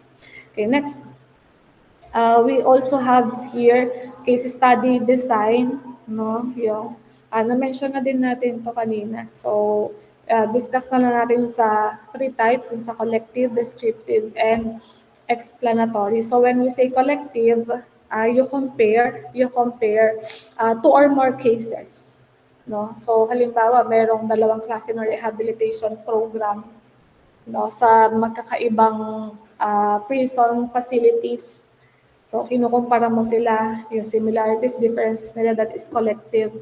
Doon sa descriptive naman, again, sa research kasi, isa lang naman ang descriptive, you describe, no, paano ba nag-cooperate yung rehab program, paano siya ginagawa, paano siya ina-execute, that's descriptive. When we say explanatory, in-explain mo, bakit mas better yung rehab program na to compared sa rehab program na meron sila doon sa kabilang area, doon sa kabilang prison facility. That is explanatory. So yung sa explanatory, you dig deeper, na kailangan ma-identify mo kung bakit mas effective yung isa, bakit mas effective yung jail facility nito, bakit mas mababa yung recidivism rate ng jail facility nito compared to the other. So that is case study design. And next we have experimental, yung na-mention ko na din naman kanina, na meron ka experimental group and then the control group. Titignan mo alin ba yung mas effective and paano siya nakaka-apekto. Okay, and then next we have here the sampling methods and research fundamentals pa rin. Kasama siya, covered siya ng 7.2 TOS natin. No? So again, sampling, yung method natin of obtaining a representative portion, kasi meron tayong population, meron tayong sample, di ba? When we say population, yun yung total or aggregate numbers nila. Halimbawa sa PNP San Jose, okay? Ang total population ng mga pulis sa PNP San Jose is 100. But that is population. Yun yung total numbers. Yung tawag doon yung sample naman na sinasabi, yun yung total number of your respondents. So out of 100 na yan, ilan yung kukunin mo sa kanila? O out of 100, meron akong respondent sa kanila na 20. Yung 100, that is the population. Yung 20, that is now your sample. Kasi hindi naman lahat ng pulis dyan kukunin mo as respondent of your study. Diba? Depende sa study mo, depende rin sa sampling method na gagamitin. Now, pagdating sa sampling, meron tayong 2 common methods. So we have probability and non-probability. So when we say probability, meron kang system na sinusunod kung paano ka mamili ng respondents mo. Sa non-probability, wala kang sinusunod na system. It depends on the availability. It depends on the situation or the circumstances. So under ng probability sampling, we have simple random. So when we say simple random, ito yung tinatawag nila na parang lottery, parang nasa loto. No? So lahat sila, meron silang chance na maging respondent ng study mo. Halimbawa, meron kang listahan ng lahat ng pangalan ng pulis sa PNP San Jose. So kukuha ka randomly, mamimili ka randomly, depende kung ano yung gusto mo. Pwede rin namang yung mga pangalan nila lagay mo sa fishbowl tapos bobonot ka. Diba? That's simple random. Kaya siya tinawag na parang lottery or para kang nagpaparaffle. Kasi lahat nung nandun sa population na yon, meron silang chance na maging respondent ng study mo. Next one, we have systematic. Pag sinabi natin systematic kasi, meron kang regular interval. Okay? When we say regular interval, halimbawa, meron kang listahan 1 to 100, o lahat ng pang-5 dito, yun ang kukunin ko. O bibilang ka ngayon ng 5. After nung 5, bibilang ka ulit ng 5. Yung pang-5 na naman ulit na yon, respondent mo na naman siya. Then you count another 5. Yun ulit yung magiging respondent mo. That is systematic. Kailangan sa regular interval mo, consistent siya. Hindi pwedeng 5 yung una kong number. And then magbibilang ako ng 10. Then another 5 ulit. Another 100. Hindi po pwedeng paiba-iba. Kaya nga siya tinawag na systematic. Kailangan consistent. O, lahat ng pang-5 dyan, number 5, kada bibilang ako, yung pang-5, yun yung kukunin ko as respondent. That is systematic. Sa stratified naman, meron kang, yung selection mo, binibase mo doon sa commonalities. Kailangan meron silang pagkakapareho, Yan. O kaya naman magkakasama sila sa isang group. So that is stratified random. Sa cluster naman, aware naman kayo dun sa zoning method, di ba, sa search. So sa cluster, yung malaking area, hahatiin mo siya into different zones or cluster. And then mamimili ka lang ng cluster na kukunin mo as the respondents of your study. So ginagamit yung cluster pag masyadong malaki yung kanilang population. So cluster yung ginagamit. Dinidivide siya into sections o kaya naman different cluster. Then mamimili ka ng isa or dalawa na magiging respondent ng study mo. Okay, next. This sampling method targets individuals who are particularly knowledgeable about the issues under investigation. Yes, pinaka-common, di ba? Alam na alam natin yan. Pag nakita mo na yung knowledge, information, di ba? So the answer for this one is alpha or purposive sampling. So yung respondents na kukunin mo, meron talaga siyang knowledge, prior information doon sa topic na under nung study mo. So, ibig sabihin, yung mga taong walang kinalaman doon sa study mo, hindi mo sila pwedeng kunin as your respondents. That is purposive. So, this is under non-probability sampling method. Mag-rely na lang kayo doon sa para sa mga nag-overlap na text. So, when we say purposive, respondents are chosen based on their knowledge or information. Halimbawa, ang title mo is Problems Encountered by the PNP in Conducting Checkpoint. So, ibig sabihin, kailangan yung mga police na nag-checkpoint lang, yung kukunin mo as the respondents of your study. No? So, that is purposive. Kasi yung mga police na hindi nagkakandak ng checkpoint, hindi nila masasagot yung questionnaire mo. Kasi hindi sila nagkakandak ng checkpoint in the first place. That is purposive. Sa incidental naman, kung sino lang yung ma-meet mo by chance, kung sino yung makasalubong mo. And take note, incidental is a last resort method kung wala ka na talaga mapiling applicable o mag-incidental ka na. Depende pa rin naman yung sa respondents mo. Applicable usually yung incidental kapag ka mga motorist, mga driver, ganyan. Kasi yung mga driver, mga motorist sa buong Cabanatuan, halimbawa, wala ka namang pangalan ng mga yan wala ka namang listahan. So, hindi mo talaga magagamit yung probability sampling. So, ang pinaka-applicable sa mga ganyan, kapag random, yung population mo is incidental talaga. So, kung sino yung makasalubong mo sa daan, diba? Siya yung kukunin mo as respondent, that is incidental. Sa quota naman kasi, you have a predetermined number. O, halimbawa, ang kukunin ko lang is 20. Regardless kung 100 man sila doon, 500 man yung police doon, basta meron kang fixed number na susundin. Pag napasagot mo na yung 20, stop ka na doon sa data gathering mo. That is quota. Okay, ibig sabihin may quota ka lang na number, meron kang fixed number na required. And next is convenience. So when we say convenience, depende yan doon sa convenience ni researcher and also ng kanyang respondents. But, again, kaya sabi niya dyan, fastest route to immediate reactions on hot controversial issues. Yung sa convenience kasi parang incidental. Hindi sa lahat ng pagkakataon pwede mo siyang gamitin. No, kasi hindi natin kinoconsider dito yung convenience ni researcher lang. No? So, titignan mo kung applicable ba siya or hindi. So, when we say convenience kasi, pumunta ka doon sa facility nila, tas kung sino lang yung available, kung sino lang yung nakapasok that time, di ba? Yun lang, i-interviewin mo, yun lang kakausapin mo, that is convenience. Pag sinabi namang snowball, di ba, ang snowball kapag pinapagulong mo pababa, lumalaki. O kaya siya tinawag na snowball. Kasi kukuha ka ng dalawang respondents mo, halimbawa, yung dalawa na yon magre-recruit sila ng another respondents mo pa. Parang pyramiding.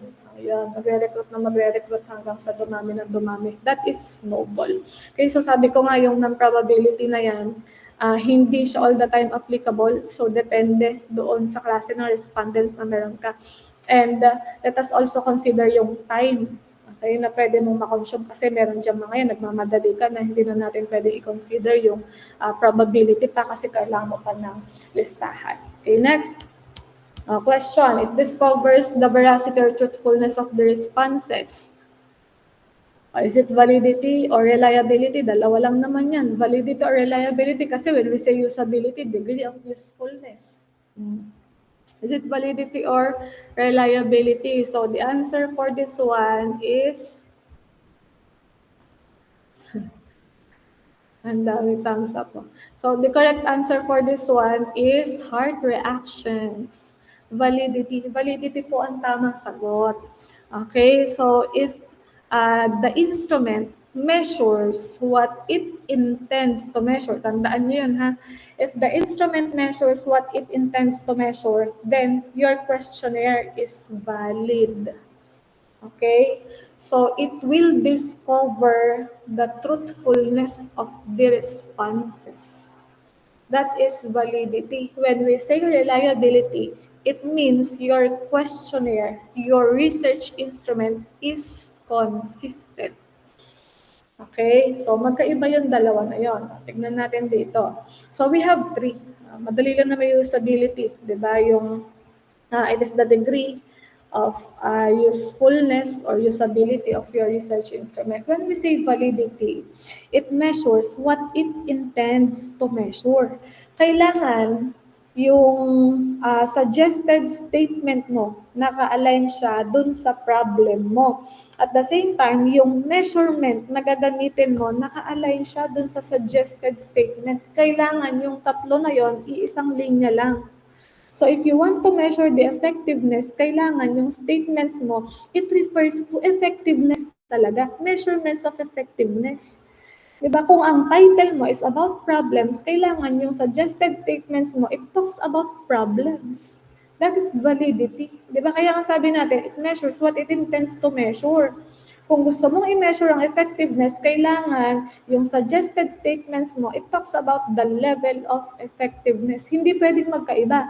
Hindi pwedeng problems yung gusto mong i-identify, tapos yung nasa statement mo is all about effectiveness. Hindi pwedeng saliwa. Kaya nga sabi ko kanina, yung research problem mo, your suggested statements, your responses, yung sa Likert scale mo, kailangan naka-align yan. No, if you remember, yung mga sinasabi ng mga panelists before, no, na yung sa Likert scale, hindi lahat yan agree. Diba? Yung iba pinabago sa inyo, kailangan highly effective. Yung iba naman highly compliant. Kasi magkakaiba kayo ng title. Hindi mo ma-measure yung effectiveness ng isang bagay kung agree ang isasagot ng isang tao. So parang tama yung tanong, pero mali yung sagot. So, ibig sabihin, your questionnaire is invalid.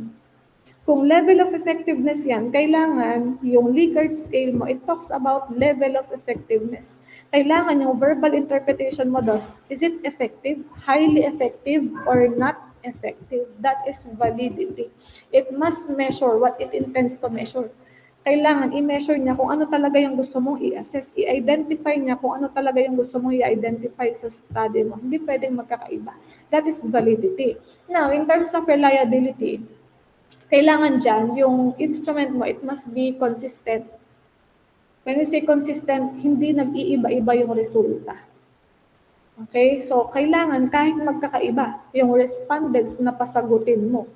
Halimbawa, ang title ng study mo is Job Satisfaction of PNP Personnel. O ngayon, nag-float ka dito sa may San Jose, nag-float ka sa Cabanatuan, nag-float ka sa Talavera, iisa yung result ng study mo, it means your instrument is reliable. Consistent siya. Okay, so pare-pareha siya. Ma'am, paano kapag nag-iba yung sagot, magkaiba yung sagot? Ibig sabihin, mali yung questionnaire mo, hindi siya reliable. Merong something dun sa questionnaire mo na mali, kaya magkakaiba yung responses nila. So those are the three qualities of a good research instrument. So I hope we are clear. Basta tatandaan nyo lang sa validity, it must measure what it intends to measure. Kung effectiveness yan, effectiveness dapat. Diba? Effectiveness dapat yung suggested statement mo sa questionnaire. Kung problems yan, problems dapat yung nakapresent doon. No? And sa reliability naman, it must be dependable and consistent. Kailangan hindi siya nagbabago-bago ng results. Okay, next, the methods of data collection. So we have research interview. So we have structured. When we say structured interview, meron kang sinusundan. Meron ka talagang guide dun sa pagtatanong, dun sa pag-i-interview mo dun sa tao. Meron kang prepared na questions. Yung unstructured naman kasi, wala kang naka-ready na questions. Yung itatanong mo sa kanya, depende kung ano isasagot niya. Ganun siya. Yung sa structured, meron kang papel, meron kang copy. Okay? Sa documentary analysis, so ang titignan mo dyan yung mga records, yan, yung parang nga siyang yung sinabi ko kanina, yung archival or content or documentary analysis. Tingnan mo yung mga diary, tingnan mo yung mga documents dati, no, yung mga data before, mga news report before, that is documentary analysis. And next one, we have observation. Na-mention na din natin to, and also yung sa pinaka-common, that is your questionnaire. Next, proceed tayo. Mahapon na, hanggang 4 lang tayo pala dapat. Sumobra na tayo. So we have data processing. So when we say data processing, it means converting raw information into quantitative and qualitative forms for analysis. Okay, and it involves the input, throughput, and the output mechanisms. So, kaya nga, di ba, tinuro sa inyo before, so kailangan naka-align yung input mo, yung process, and also yung output. Sa data processing, it happens after you have conducted your data gathering. Okay? Siyempre, ano yung ipaprocess mo kung wala ka namang data? Yan. Sa data processing, kasama na dyan yung computation, ano pa yung ginawa niya dati, computation, presentation, nag-tabulate ka, analysis, and also interpretation. That is part of data processing. Now, let us differentiate descriptive versus inferential statistics. So, meron bang kaibahan yung dalawa? Of course, yes. Now, when we say descriptive, ang focus niyan is yung mga frequency, distribution, di ba? Pag descriptive kasi, you just have to display the numbers. Yun lang siya. Ano yung mean, ano yung weighted mean, ano yung percentage, ano yung distribution, that's it. That is descriptive. When we say inferential statistics kasi, based on the numbers, ano yung pwede nating ma-conclude? Ano yung pwede nating ma-infer? Ano yung pwede nating masabi? That is inferential statistics. Okay, so meron bang difference doon sa responses nilang dalawa? O kasi mas mataas yung weighted mean sa ganito compared sa ganitong klase ng respondents. O basta pag nagbibigay ka na ng meaning doon sa number, doon sa data mo, that is already inferential statistics. Kapag naman descriptive, you describe lang yung sa weighted mean, standard deviation, central tendency, yung dispersion, that is part of descriptive statistics. Sa inferential statistics, kung meron dito sa inyo, nag-conduct kayo ng t-test, yan, ANOVA. Wala namang ANOVA eh. Walang ANOVA, ANCOVA. Ang meron lang tayo is t-test. ANOVA stands for Analysis of Variance. Yan. Analysis of variance, analysis of congregate of variance, regression, and multivariate methods. Yung t-test, inferential na po yun. Pero yung ginawa niyong weighted mean, that is descriptive lang siya. Okay, so basic statistics yung descriptive kasi describe mo lang siya. Ilan yung babae, ilan yung lalaki, ilan yung married na, ilan yung single pa. That is descriptive. When we say inferential, bakit? Bakit mas madami yung female compared sa male? Ano yung difference nila? Ano yung relationship niya? That is already inferential. Okay, so I hope we are clear on that one. Ayan, yung sa ANOVA, ANCOVA. Types of descriptive data, qualitative, yung mga non-numeric, yung mga statements, words, that is qualitative data. Pag quantitative data, ayun, yung mga numbers, discrete, o yung mga whole numbers, yung mga integer, yung mga with decimal, yun yung quantitative data.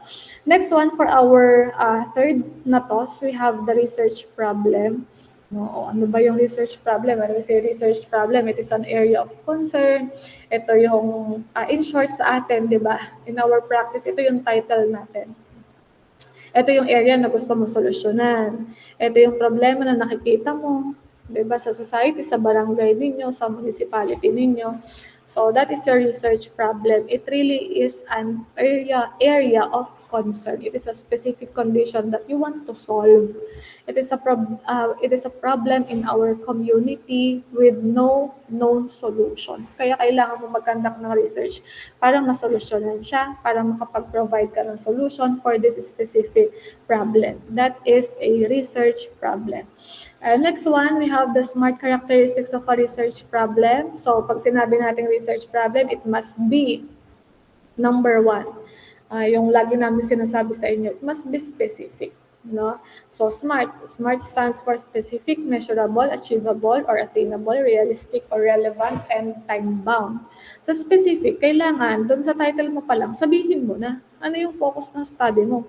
Hindi mo pwedeng sabihin na problems of criminal justice system. Ay, napaka-broad dun. Kasi sa CJS, yung criminal justice system natin, meron yung 5 pillar. Kahit sabihin mong law enforcement dyan, malawak pa rin yung law enforcement. Anong agency yan? Kapag sinabi mong PNP, malawak pa rin. Anong unit ng agency? O, di ba kung kaya mo pang mas specific siya, gawin mo para mas madali siyang identify. Kaya namin sinasabing kailangan specific yung title niya. Is it because nahihirapan kayong mag-conduct ng study kapag broad yung title nyo? Gusto nyo ba buong PNP? Sa PNP, napakadaming unit niyan. May cybercrime, merong homicide, merong warrant, lahat ba ng unit nila pag-aaralan mo. Kaya di ba lagi namin sinasabi sa inyo, you must specify kung cybercrime yun, problems of cybercrime unit, di ba? Or homicide unit in the conduct of investigation. As much as possible, kailangan specific talaga siya. And next, we have measurable.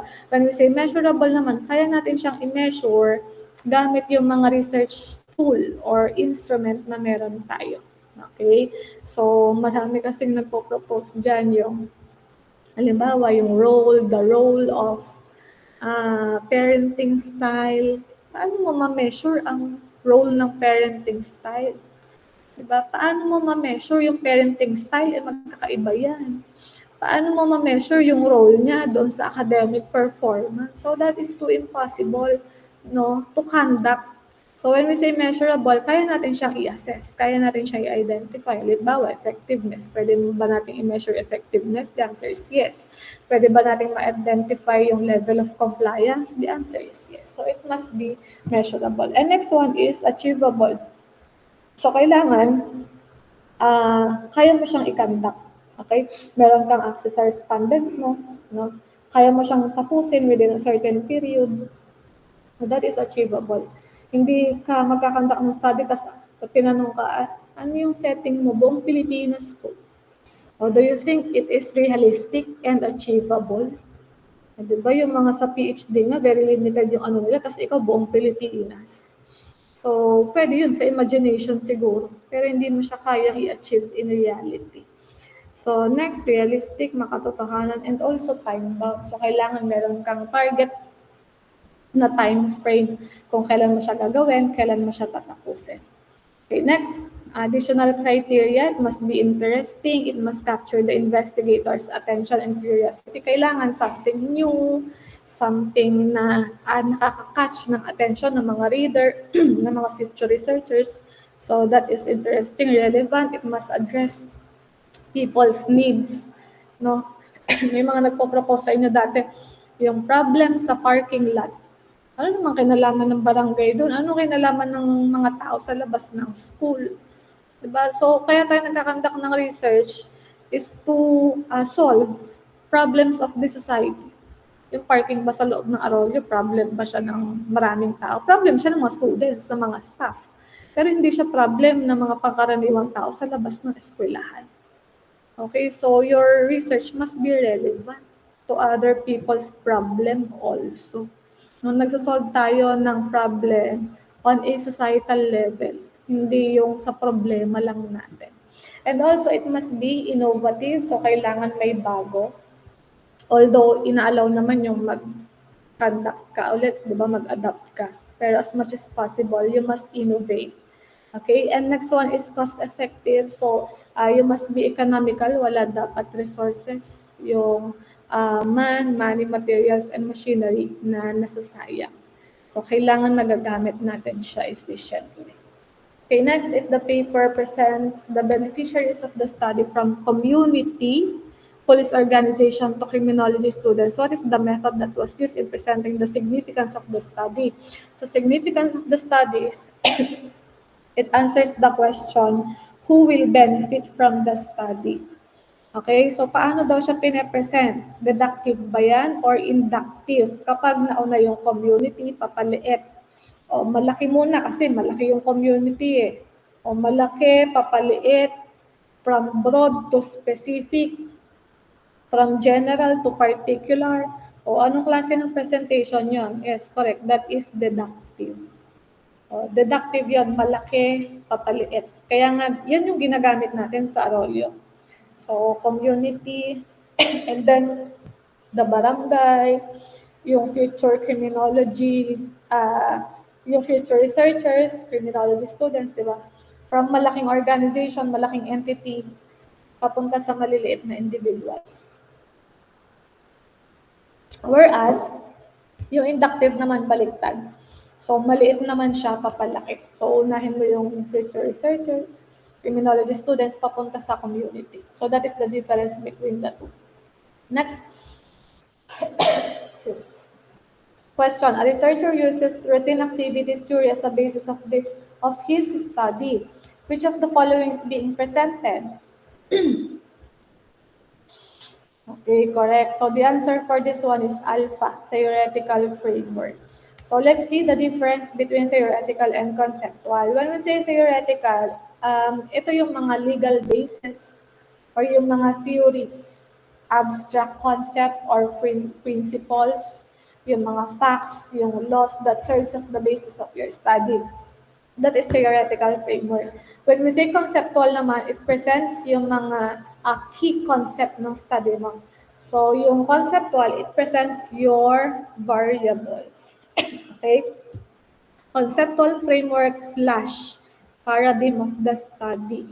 So the other term for conceptual framework is the paradigm. Kaya if you remember, yung paradigm ninyo, yun yung merong araw-araw, di ba? Merong mga boxes nakalagay doon, yung input, process, and also your output. So that is conceptual framework. It presents the key variables or key concepts of your study. Next. In the conceptual framework, arrows represent which of the following? Ano yung nire-represent ng arrow? Ano yung arrow na nilagay nyo dun sa paradigm? Ano yun? Trip nyo lang? Pinalagay lang siya nung chairman eh. Ganun ba siya? Sige na. Lagay mo na. Matatapos na din naman ako. Wala ng mga araw ko. Unless, i-ano mo. Sabi ko sa'yo kanina, i-ano mo na.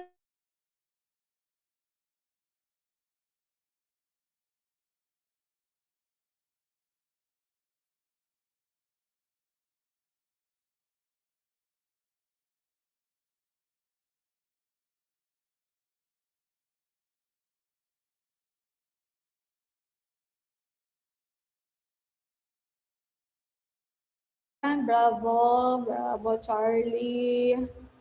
Okay, tama naman pala.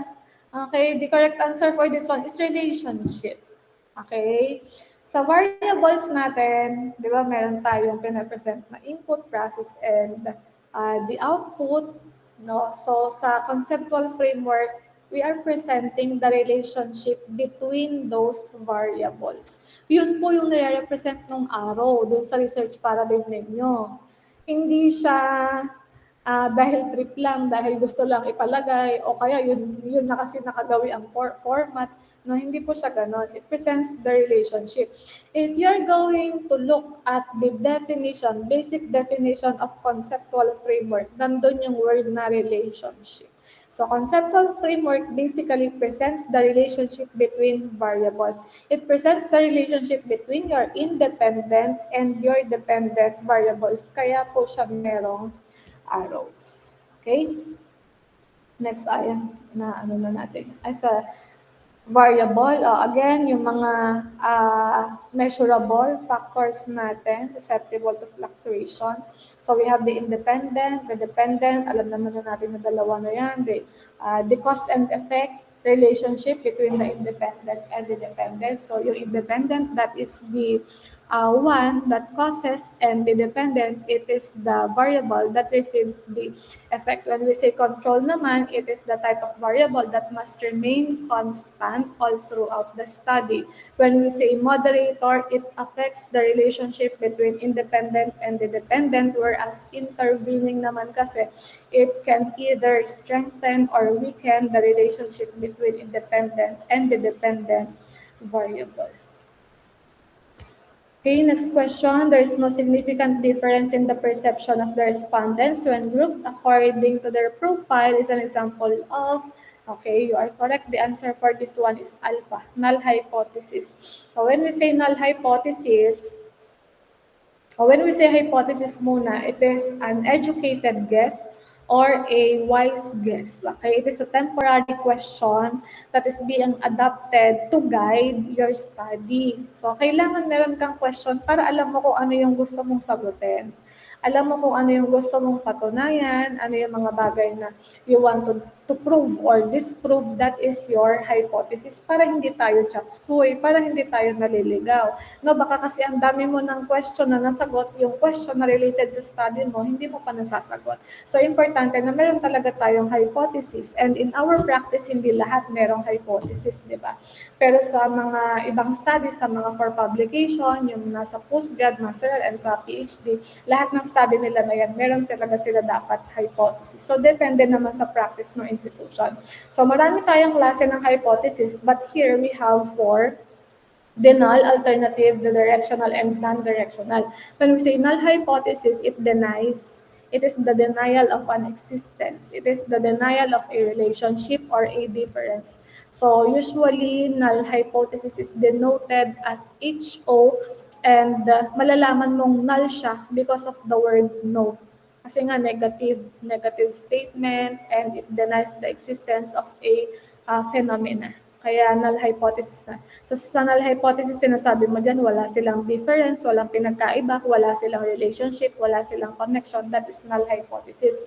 Whereas, in contrast, we have the alternative. When we say alternative naman, it confirms, it affirms the relationship between two variables. So sinasabi natin na there is a relationship, there is a significant difference. So, diba? Yung null hypothesis, it is being phrased using negative statements, negative words. Sa alternative hypothesis, we are phrasing it positively. No? So wala dapat yung word na no. So kapag may word na no, that is null hypothesis. Kapag wala namang word na no, that is usually alternative hypothesis. So kapag nakita mo doon, there is a difference, there is a relationship, that is alternative. Now, doon sa dalawa, directional and non-directional, ano na may kaibahan na yan? Yung sa directional kasi, meron siyang direction or meron siyang relationship. So it's either it increases or decreases. Sa non-directional naman, meron siyang relationship pero hindi mo alam kung ano yung direction niya. Usually, hindi kasi ito gaano pinapractice. Pero if ever na makita mo doon sa statement na halimbawa, yung the population of the respondents is equal to the crime rate, that is directional. Bakit siya naging directional? Because of the word equal. Okay, so nakalagay doon kung saan ba siya papunta. Equal ba siya? Greater than ba siya? Less than ba siya? Kapag may mga ganong statement doon sa hypothesis, that is directional. Halimbawa, female criminology students is less than male criminology students. That is directional. Kasi meron siyang direction. So sinasabi mo na mas mababa yung mga babae compared sa mga lalaki. That is directional. Sa non-directional naman, wala siyang direction. Meron siyang pinapresent na relationship pero wala siyang direction. So halimbawa, sinasabi nila na merong connection, yung gender and civil status is related. Pero hindi niya sinasabi ano yung equal dun sa part na yun, ano yung mas mababa, ano yung mas mataas. That is non-directional. Basta pag meron siyang equal, meron siyang less than, meron siyang greater than, that is directional. Pag wala yung mga words na yan, that is non-directional kasi hindi natin alam yung direction niya. Mas mataas ba or mas mababa or kaya naman equal. Non-directional po yun. Next, we have here the related literature and studies. Ito, kabisado nyo na, di ba? Yung lagi namin kinukulit sa inyo, palitan mo to. When we say related literature, those are written articles, yung mga journal, yung mga studies naman, those are previous studies na kinandak nila, whether local or pwede rin namang foreign. And next one, we have the TOS 7.5, Presentation, Analysis, and Interpretation of Data. So halos na-mention na din naman natin ito yung kanina sa data processing. No? So when we say data analysis, we are trying to give meaning to those numbers. So ito na yung part na hindi kasi enough sa research na ito yung weighted mean niya. The weighted mean is 3.2 interpreted as strongly agree, hindi pwedeng mag-end siya doon. Diba? Tinatanong kayo, anong ibig sabihin niyan? That is part of data analysis. Okay? Hindi pwede na iwanan mo lang siya sa 3.2. Ano nga yung gagawin namin sa 3.2? Anong gagawin ng mga panel sa strongly agree? Kailangan, bigyan mo siya ng implication. Ano ibig sabihin ng strongly agree? Bakit siya strongly agree? Yun, part po yun ng presentation, analysis, and interpretation of data. So, doon muna tayo sa presentation. So, when we say presentation, kung paano mo pinapresent yung data mo, sa atin naman, ang ginagamit natin is tabular. Diba? Kaya meron kayong mga tables. Pwede rin namang textual. Sa textual kasi, words lang yung gamit mo. Wala kang table. Meron kang words, meron kang numbers, that is textual. Pag tabular, yung tulad nung ginawa ninyo, di ba, nag-tabulate kayo, meron kayong tables na sinusunod, that is tabular. Yung graphical, ganito siya, yan. Yung meron siyang graph, meron siyang pie chart, meron siyang yung mga bars, ayan.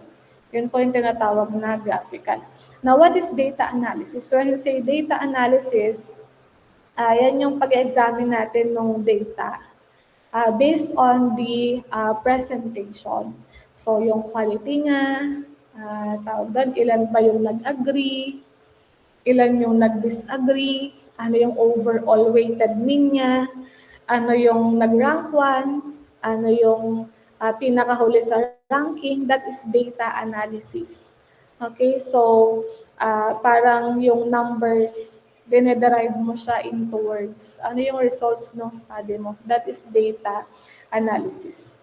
So yung sa types of data analysis, discuss lang natin yung sa univariate, bivariate, and multivariate. Yung sa normative kasi kanina status, napapyawan na natin yan. Yung sa univariate, you only examine one variable. Sa bivariate, you examine two variables together. And yung sa multivariate naman, you analyze 3 or more variables at a time. Okay, so that is data analysis. Yung presentation, yung table. Yung analysis, yun yung nasa baba ng table ninyo. Ilan yung nag-agree, ilan yung nag-disagree, ano yung overall weighted mean niya, that is your data analysis. Sa data interpretation naman, di ba, tinatanong kayo, bakit? Bakit yun yung nag-rank 1? Bakit yun yung pinakahuli sa ranking? Bakit pinakamadami sa respondents mo yung babae? Bakit mas konti yung lalaki? That is now data interpretation. No? Pag sinabing data interpretation, you have to create your inference or conclusion. Ano yung masasabi mo with regard to your data that you have gathered? Ano yung ibig sabihin niyan? Bakit sa PNP mas madami yung married? Bakit mas kakaunti yung single na mga personnel nila? So, kailangan mo siyang interpret. Yung sa data interpretation, kay researcher na yan manggagaling. Okay? Yung data, manggagaling yung kay respondent. Yung data analysis, ikaw pa rin yung gagawa nun as the researcher, pero ibabase mo yan dun sa data. Pero yung sa data interpretation kasi, you have to answer the question, why? Bakit mas marami yung babae compared sa lalaki? Bakit nag-agree silang lahat? O kaya bakit mababa yung level of effectiveness nila based on sa assessment ng mga PNP personnel. Things like that, that covers your data interpretation. And next one, we have your bibliography, yung sa mga references natin. Alam naman na natin to, ano? So sa citation, meron tayong narrative and parenthetical. Yung sa narrative citation, yun yung nasa unahan ng paragraph. Yung parenthetical citation naman, yun yung nasa hulihan. And pagdating sa bibliography, di ba nakita nyo naman, ano lang siya, tawag doon, last name lang siya. Last name lang, di pwede yung complete name. Aside dun sa last name, yung year, yung publication details, page numbers, and also yung title ng study o kaya naman title ng article. And next one, ito na yung last topic natin. So hold on tight, matatapos din po tayo, malapit na po. So ito yung last na coverage ng task natin, yung codes and policies for research ethics. So importante siya na i-discuss, although parang kakambal siya nung di-discuss natin kanina na ethics, pero iba pa rin naman yung sa research talaga. Okay, so the core guidelines or ethical considerations pagdating sa paggawa ng research. Tayong mga researcher, hindi tayo pwedeng basta-basta na lang mag-conduct ng research. So we have to abide by the ethical standards when conducting research. So first one, and one of the most important non-ethical consideration pagdating sa research is privacy and confidentiality. So kailangan lahat ng data na mag-gather natin, it must be used academically for research purposes only. Hindi natin siya pwede i-chismis na, uy, alam mo ba si ganito, sinasampal pala siya ng asawa niya pagka ganito. Hindi po pwedeng ganun. Kaya po tayo nagkakandak ng research to solve problems, hindi po para makahingi ng chismis doon sa kapitbahay. Tapos dahil kating-kati na yung dila mo, uy, si ganito pala, inuuntog siya ng asawa niya sa pader. O araw-araw pala siyang inuuntog, mama, alam mo ba si tita ganito? Nung naging respondent ko siya doon sa study ko, ganito pala ginagawa nilang mag-asawa. Hindi po pwede yung ganun, ha? So we must protect. Kaya nga kung mapapansin nyo, yung questionnaire ninyo nakalagay, di ba, yung name doon optional. Kasi hindi sila required na mag-participate sa study nyo, and at the same time, they are not required to give you their personal information. And next is protection from harm. Ito yung sinasabi ko kanina na we must protect our respondents. No? We must ensure na all the time protected yung kanilang privacy and also yung kanilang safety. No? Hindi dapat kino-compromise yung safety nila. Halimbawa, gagather ka ng data, tapos maraming NPA. Ganyan, wala kang pakialam, basta magagather ako ng data. Sabi ni ma'am, magagather ako ng data dito sa Lupaw Ay, dito sa, ano yan, sabi, Laur. Di ba, madaming NPA. Wala kang pakialam, mabaril man yung respondent ko dito. Basta kailangan makapunta siya. Hindi po pwedeng ganun. Sabi ko nga, yung respondents natin, malaki silang tulong sa study, pero hindi sila dapat pinipilit. Hindi natin sila pwedeng pilitin. Next one is informed consent. No? So, when we say informed consent, pwedeng explain mo sa kanya. Pwede rin namang may form. Okay? So, sa informed consent na yan, meron kayong agreement doon. So, kailangan na-explain mo sa kanya ano yung purpose ng study mo, para saan mo siya gagamitin, yung interview mo sa kanya. Diba? So, kailangan alam niya lahat ng mga bagay with regard to your study, with regard to his or her statements. And next is transparency and honesty. So, you must report methods and findings accurately and openly. So, hindi po tayo dapat nag-manipulate ng data or nag-iimbento ng data. Sabi mo, ikaw nagpasagot sa respondents mo. Kunwari ka pang pagod na pagod ka, pero in reality, ikaw lang pala lahat yung sumagot. Diba? 60 yung respondents mo, sumagot lang isa. Yung 59, ikaw na yung nag-check doon sa checklist. Kala niya, hindi namin ano ginagawa niya. Halata naman siya doon sa data analysis. Nahalata siya doon sa data analysis actually. Pero, mababait naman yung mga panel mo, kaya okay na yun. Kapag ka na-defense mo naman, nakasagot ka naman, okay na, pero hindi siya dapat tinotolerate, hindi siya dapat kino-continue. And aside from that, we also have the following selections to cultural sensitivity, yung sa paggamit ng data, ethics review, conflicts of interest, data integrity. So same lang din naman yan. Ito lang, emphasis lang natin yung sa 8 na core ethical considerations in research, veracity. So, kailangan you must be truthful, no? Hindi ka dapat manloko ng mga panelists mo. Hindi mo dapat sinasabi na, Sir, 50 po kasi yung nakausap namin doon, pero nakausap mo lang dalawa. So, pinasagot mo, kunwari yung 50, pero kayo-kayo lang, naghati-hati pa kayo ng mga kagrupo mo, tig-5 kayo ng sinagutan. So you must be honest at all times. No, and also privacy, yung sa personal information ng mga respondents natin. Anonymity and confidentiality, kaya nga doon sa questionnaire, again, hindi nilalagay yung pangalan. Hindi required. And also fidelity, you must remain truthful, faithful dun sa mga commitment mo sa respondent mo. Kailangan kung ano yung sinabi mo sa kanya, yun talaga yung gagawin. Informed consent, no harm, voluntary participation, hindi natin sila pwedeng pilitin, and we must also avoid deception. So general ethical principles, honesty, na-mention na din natin, integrity, openness, you must share the data, yung results ng study mo. Kasi in public yan, para yung study mo, gagamitin din siya as sources ng mga future researchers. You must be objective, we must avoid bias and personal agendas. Careful, we must be careful, we must avoid yung mga errors, di ba? Para hindi tayo nag-uulit, para walang nasasayang na time and effort. And next is intellectual property. So, bawal po tayong mag-adapt ng mga studies without proper citation or proper credit. Ulit lang din naman to, responsible publication, non-discrimination. Ayan, may question pa tayo dito. Hihirit pa siya talaga ng question. Pablo copies several paragraphs from a journal without citation. What problem does this create? Of course, correct. The answer for this one is plagiarism. So, aware naman kayo sa plagiarism, yung mga research misconducts natin. So, it includes fabrication, falsification, plagiarism. Yung fabrication kasi pag-iimbento. Nag-iimbento ka. According to the study of De La Cruz 2025, entitled, pero wala namang ganong klase ng study, di ba? O that's fabrication. Wala ka na kasi mahanap na RRL, lagyan ko na. O that's fabrication, nag-iimbento ka ng isang bagay na wala naman talaga. Falsification naman, yan yung dinadaya mo siya, iniiba mo siya. Nag-exist naman siya, pero iniiba mo. Halimbawa, di ba sabi natin sa literature, 5 years lang dapat. Ang nahanap mong literature, 1998 pa.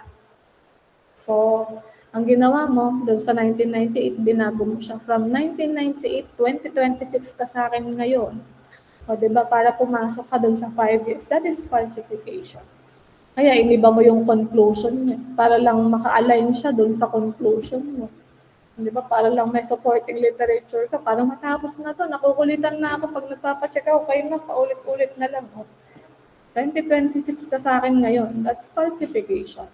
No? And of course, plagiarism, inadapt mo yung study nila na hindi mo man lang sila binigyan ng credits or proper citation.